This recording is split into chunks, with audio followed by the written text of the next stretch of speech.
A couple years ago, this is what my mom told me. She said, other people might lie to you, but you better not lie to yourself.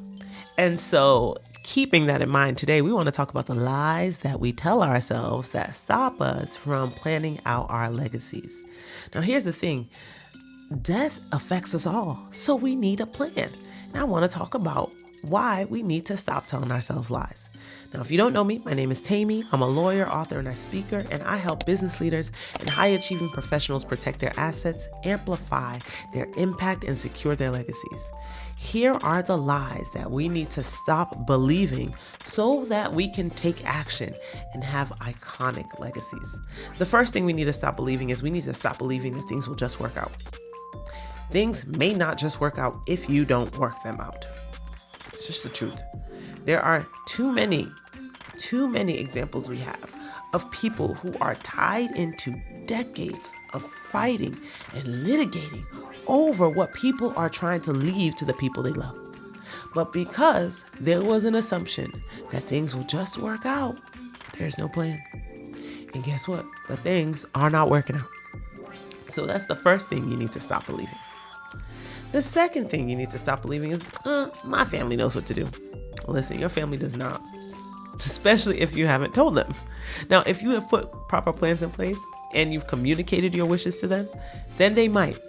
But do they have the power to do what you want them to do? Probably not if you haven't documented it. And listen, this isn't just about death. This is also about things like disability.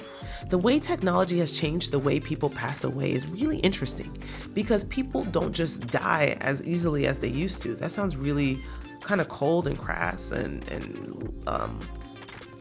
not super soft, but it's just the honest truth. Technology prolongs end of life. So you have more people who are in comas rather than passing away when they would have maybe, a decade ago, 20 years ago, 30 years ago just passed. Now they have more life-sustaining technology that provides more options for people who want to access them, but also provides or creates more complexities when it comes to making decisions. So, hey friend, here's a quick break to highlight a resource that will help you uncover how future-proof your business really is.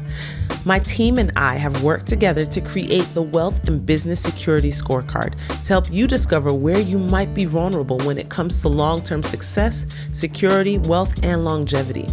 In uncertain times, you need to prioritize figuring out ways to future-proof your business, and this scorecard was designed to help you do just that.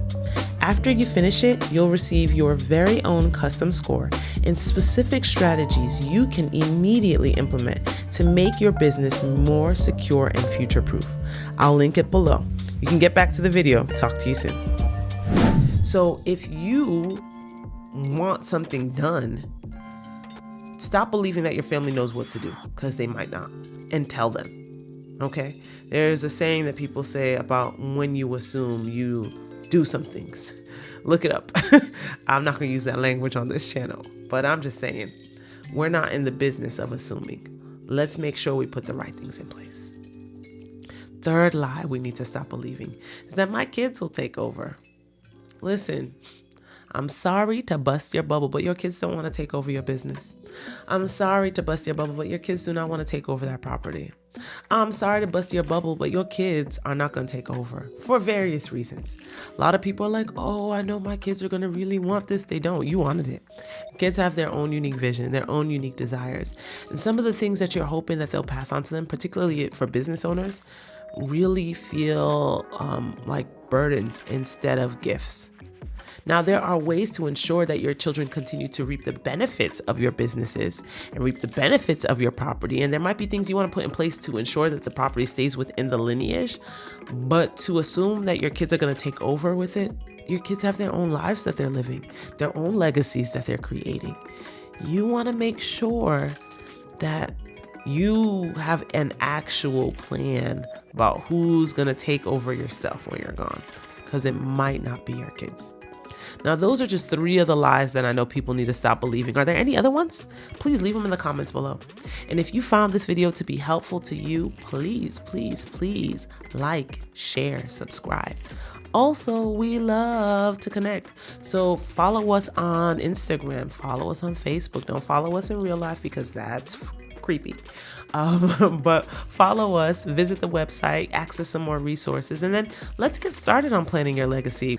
So that's all I have for you today. Again, remember, I am an attorney, author, and a speaker, and I want to help business leaders and high achieving professionals protect their assets, amplify their influence, and secure their legacies. Until next time, talk to you soon. Bye.